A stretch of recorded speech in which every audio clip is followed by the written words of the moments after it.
Hello வணக்கம். இப்போ அம்மா வந்து கொள்ளு ரசம் வைக்க போகிறேன். இது பாருங்க, ஒரு ஸ்பூன் கொள்ளு வறுத்துருக்குறேன். அதை வந்து நம்ம ஜாரில் போட்டுக்கலாம். ஒரு ஸ்பூனு கொள்ளு வறுத்து வச்சுட்டேன். ஒரு ஸ்பூன் தனியா அதையும் வறுத்து,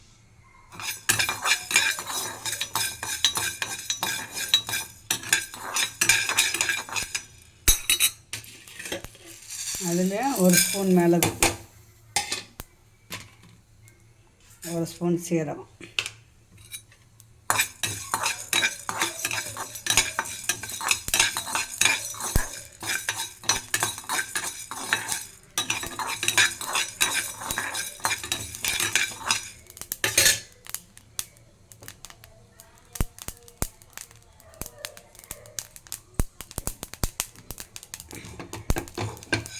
இதை பவுட்ரு பண்ணின்னு வந்துடலாம்.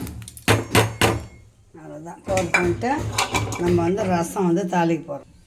இப்போ ஒரு எலுமிச்சங்காய் சைஸு புளியை கரைச்சி வச்சுக்கினேன். 2 தக்காளி அதில் போட்டு நல்லா பிசைஞ்சிட்டு அதை ஒரு துருவிக்கலாம். ஒரு பட்டி பூண்டு வந்து தட்டி வச்சுருக்கிறேன். காஞ்ச மிளகாய் கிள்ளிட்டு ரசம் தாளிச்சிட வேண்டியது தான்.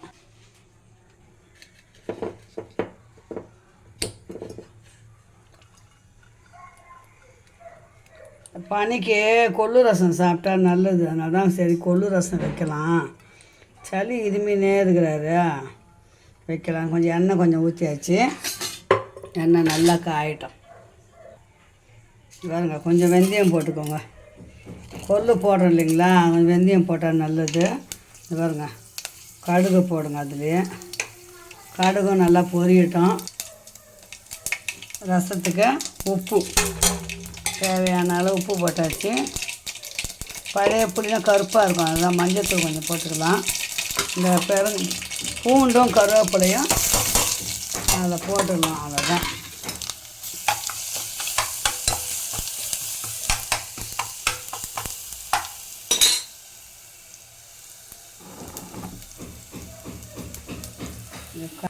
இப்போ கருவேப்பிலை இந்த காஞ்சி மிளகெல்லாம் வதங்கிட்டு நம்ம வந்து இந்த பவுட்ரு பண்ண பார்த்திங்களா, இதை வந்து இதில் கொட்டிக்கலாம். மிளகு, சீரகம், கொள்ளு, தனியா இதெல்லாம் வறுத்தது. அது கூடவே நம்ம தக்காளி அரைச்சதையும் போட்டுக்கலாம். இந்த பாருங்கள்,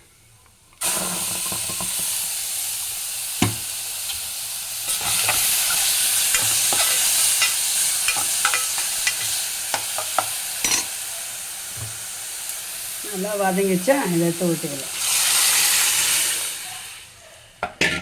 கொத்தமல்லி எடுத்துன்னு வந்துடலாம். இதெல்லாம் மிக்ஸி எல்லாம் கழுவி ஊற்றிட்டோம்னா ரசம் கொதி வரும்போது கொத்தமல்லி பொடி இறக்க வேண்டியது தான்.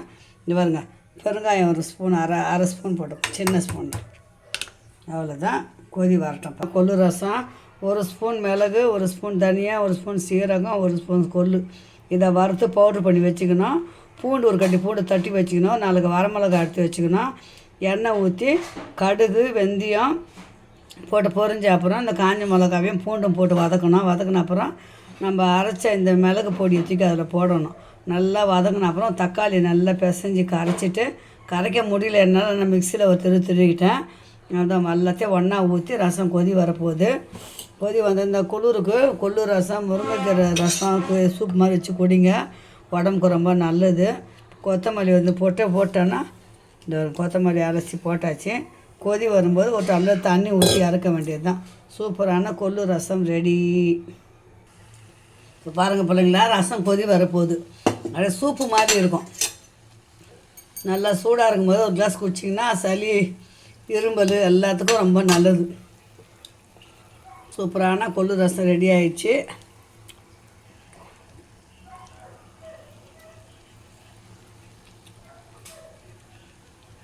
அதுதான், ஒரு டம்ளர் தண்ணி ஊற்றி இறக்க வேண்டியது தான். முடிஞ்சது. தொடர்ந்து வீடியோ முடிச்சுக்கலாம். மீண்டும் நல்ல வீடியோவில் சந்திக்கலாம். பாய் பாய் செல்லங்களா. கொள்ளு ரசம்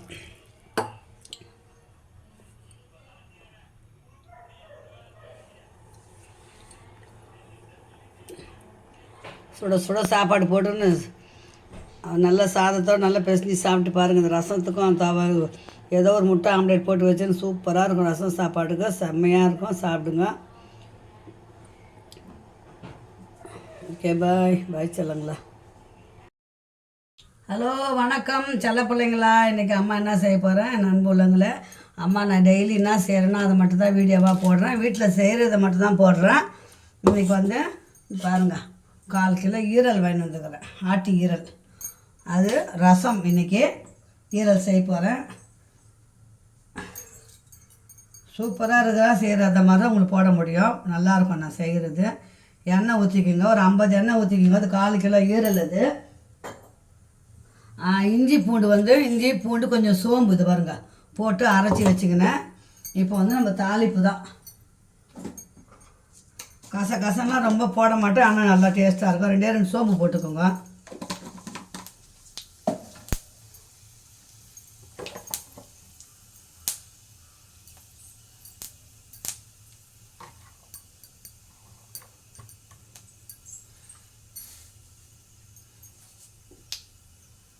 கருவேப்பிலை கொஞ்சம் போட்டுக்கலாம். இதுக்கு வந்து ஒரு 50 கிராம் வந்து நாட்டு வெங்காயம்.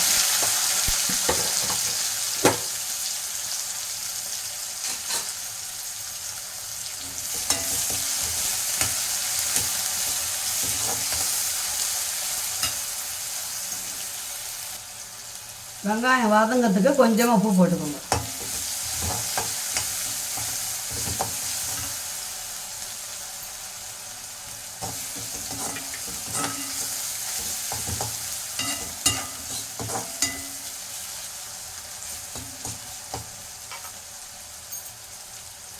இப்போ அந்த ஈரலை இதில் போட்டுக்கலாம்.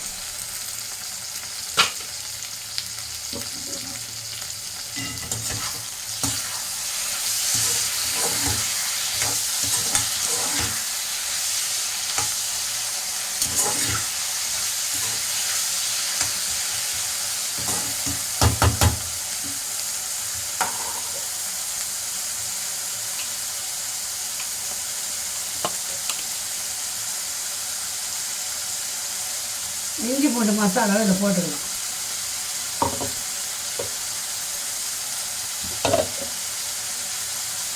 தக்காளி போட வேண்டாம். அதுக்கு ஈரலுக்கு தக்காளி போட வேண்டாம்.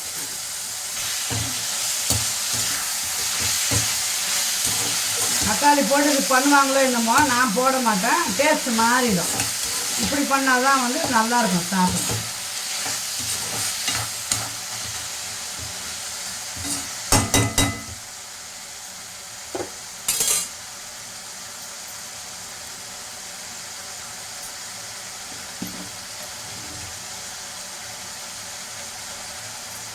மஞ்சள் பொடி போட்டிருக்கேன், உப்பு போட்டிருக்கிறோம். ஒரு 5 நிமிஷம் வந்து அதை அப்படியே மூடி வைக்கலாம். அப்போது கொஞ்சம் நேரம் வதங்கின அப்புறம் நான் மிளகாத்தூள் உப்புலாம் போட்டுக்கலாம். அது பசங்க வாரத்தில் செஞ்சிடலாம். இப்போ பாருங்கள், இப்போ 1 ஸ்பூன் மிளகாத்தூள் போடுவேன். காரம் வேணும்னு நிறைய போட்டுக்கோங்க. ஏன்னா பெப்பர் பொடி போடுவேன் நான், அதனால் நான் கம்மியாக தான் போட்டுக்கிறேன். ஈரலுக்கு மட்டும் எப்போவுமே வந்து பெப்பர் கண்டிப்பாக போடுவேன். ஏன்னா அது ஒரு மாதிரி நீச்சி வாசனை வரும் ஈரல். அதனால் மிளகு எவ்வளோ சேர்க்குறோமோ அந்த நீச்சி வாசனை போகும்.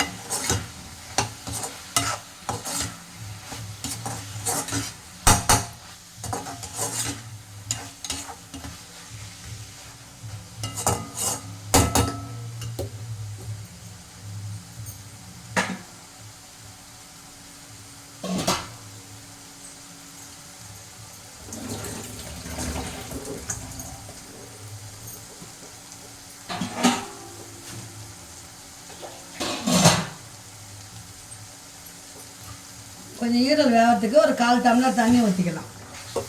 சில ஆட்டு ஈரல் டக்குன்னு வேகும், சில ஆட்டு ஈரல் லேட்டாக வேகுது. அதனால் நமக்கு காரம் உப்பெல்லாம் பார்த்துக்கலாம். அதெல்லாம் பிள்ளைங்க நல்லா வேகட்டும். வெந்ததுக்கப்புறம் பெப்பர் பொடி போட்டுக்கலாம். இப்போ பாருங்கள், எண்ணெய் பிரிஞ்சு மேலே வருது பாருங்கள். அப்போ பக்குவம் வருது. அப்போ இன்னும் கொஞ்சம் நேரம் நல்லா சுண்டன அப்புறம் மிளகுத்தூளை போட்டு கொத்தமல்லியை போட்டு இறக்க வேண்டியதுதான்.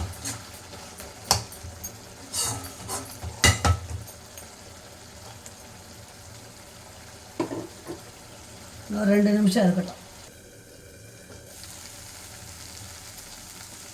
இப்போ கொத்தமல்லி போட்டாச்சு. பெப்பர் பொடி கொஞ்சம் போடணும். அதனால்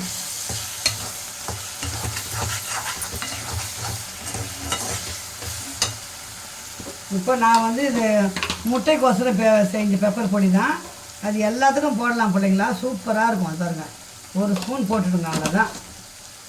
சகலமும் இருக்கும் அதில்.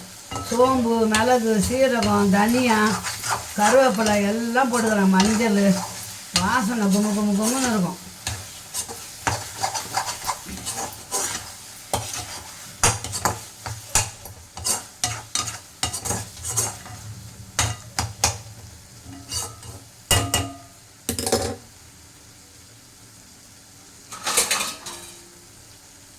டேஸ்ட்டு பார்த்துடலாம்.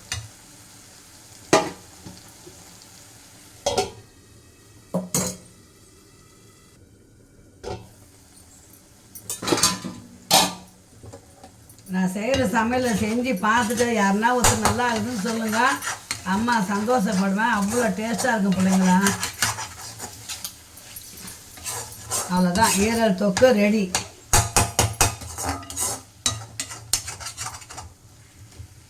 ரசம் வச்சுக்கலாம், சாம்பார் வச்சுக்கலாம், போதும். இது வரைக்கும் செஞ்சுட்டு திருப்தியாக சாப்பிடலாம். ஓகே, பாய் செல்லங்களா. இந்த வீடியோ இதோட முடிச்சலாம். மீண்டும் ஒரு நல்ல அடுத்த வீடியோவில் சந்திக்கலாம். பாய் செல்லங்களா.